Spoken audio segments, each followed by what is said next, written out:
بہت سے لوگ یہ کہتے ہیں کہ جنت میں سب لوگ جوان ہوں گے، لیکن زلیخا بوڑھی ہوگی، اس لیے کہ اس کو زندگی میں دوبارہ جوانی مل گئی تھی۔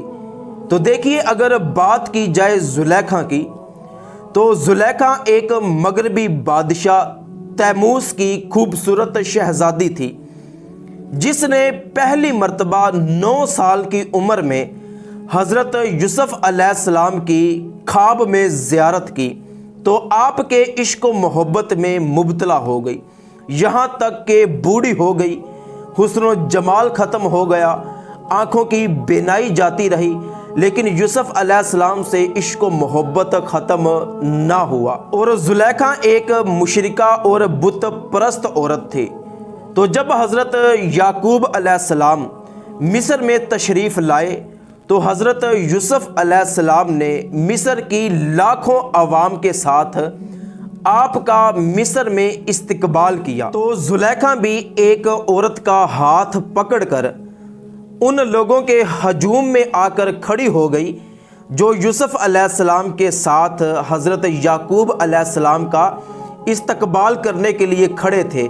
اور زلیخا نے اس عورت سے کہا کہ جب یوسف علیہ السلام یہاں سے گزرے تو مجھے ضرور بتا دینا۔ جب یوسف علیہ السلام وہاں سے گزرے تو زلیخا نے حضرت یوسف علیہ السلام کو آواز دی۔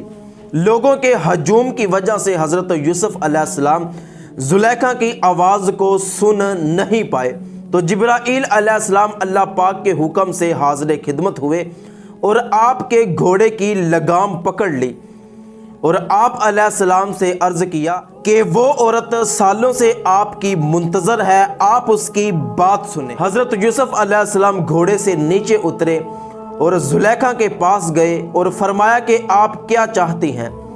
تو اس نے کہا کہ میں آپ سے نکاح کرنا چاہتی ہوں۔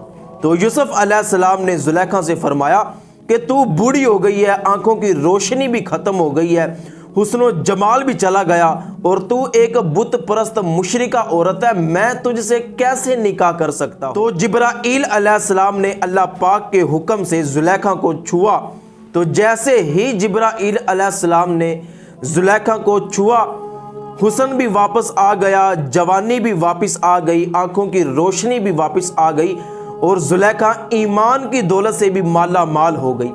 تو حضرت یعقوب علیہ السلام نے حضرت یوسف علیہ السلام کا زلیخا سے نکاح پڑھایا۔ تو زلیخا آپ کی زوجیت میں 73 سال زندہ رہیں اور اس سے آپ کے 11 بیٹے پیدا ہوئے۔ اور رہی بات کہ جو لوگ کہتے ہیں کہ جنت میں سب لوگ جوان ہوں گے لیکن زلیخا بوڑھی ہوگی، اس لیے کہ زلیخا کو زندگی میں ہی دوبارہ جوانی مل گئی تھی۔ تو دیکھیے، یہ بات بالکل من گھڑت اور غلط بات ہے، اس کا حقیقت سے کوئی تعلق نہیں ہے۔ حدیث پاک سے پتہ چلتا ہے کہ جنت میں سب لوگ جوان ہوں گے۔ کوئی بچہ ایک دن زندہ رہا ہو اور وہ بچہ ایک دن زندہ رہنے کے بعد فوت ہو گیا تو وہ بھی جنت میں جوان ہوگا۔